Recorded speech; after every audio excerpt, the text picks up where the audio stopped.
Yung po mga uri ng parusa, no? Yung mga uri ng parusa sa ilalim ng kanun al-uqubat al-urduni, yung mga parusa po ng sa ilalim ng uqubat ng Jordan, meron po tayong ito sa Jordan Penal Code. So meron po tayong sa 14 to 27, 14 to 27 na 5, naam.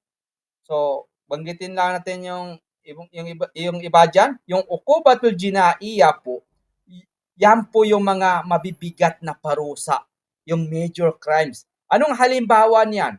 Yung kamatayan po, i'dam, yung kamatayan, yung death penalty. At saka meron din silang habang buhay na pagkakulong, meron din silang pangsamantalang pagkakulong, mga sisters and brothers. O halimbawa niyan, ang isang kasong pagpatay ay maaaring magresulta sa parusang kamatayan. Depende po sa kanyang nagawa. Okay, jazakillah khairan sister. Ayan. Okay. Yung po yung pangalawa, yung ukuba, yung number 1 po, death penalty po. Capital punishment. Death penalty ang makukuha mo diyan. Yun po yung ukubatul jinaiya. Ukubatul junhiya, yan po yung life and hard labor, no? Yan po yung halimbawa niyan. Medium level crimes lang yan, hindi po mabigat. So halimbawa niyan, pagkakulong ng 1 linggo, makukulong ka lang ng 1 linggo hanggang 3 years. So dito po sa Jordan, magmulta ka lang ng 5 JD, 5 dinar Jordan yan or 200 dinar Jordan yan kung mayroon tayong pera. Pero mas gusto ko yung magbayad na lang ako, no? Pag ako lang. So ano mo halimbawa niyan? Ang isang taong nahuli sa maliit na pandaraya ay maaaring pagmultahin ng 100 dinar, no?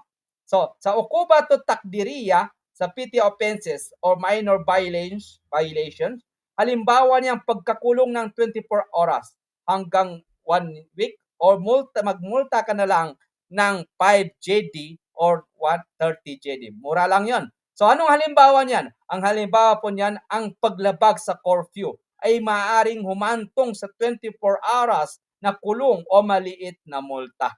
24 hours lang.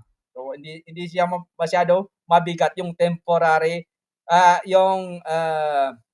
hard labor, no? Hindi siya mabigat.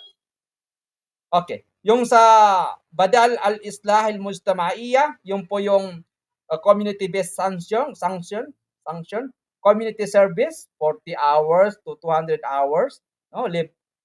Na libreng trabaho para sa lipunan, for example.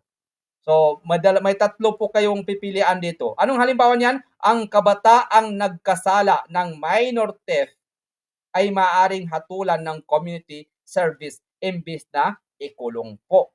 So, bimaana ya ikhwani wa akhawati, una, so ang Jordan po merong silang ukuba. Ang Jordan ay meron silang ukuba. Ano yung ukuba nila? Sa khulasatul kalam po ya ikhwani wa akhawati, ang batas ng penal ng Jordan ay naghati ng mga parusa sa 4 na antas lang, no? Yung mabigat na krimen, yung janaiya, junhiya, yung petty offenses, at takdiriya, yung misdemeanors or yung badal islahi, yung community sanction. Ang layunin nito ay panatilihin ang kaayusan at katarungan, justice, adal, habang pinapairal din ang rehabilitation ng nagkasala. Sa praktikal po, hindi lamang parusa, kundi pati pagwawasto ng asal, akhlak, adab, etiquette ang tinutukan ng modernang penal system. Wahakada. Wala sa kalam?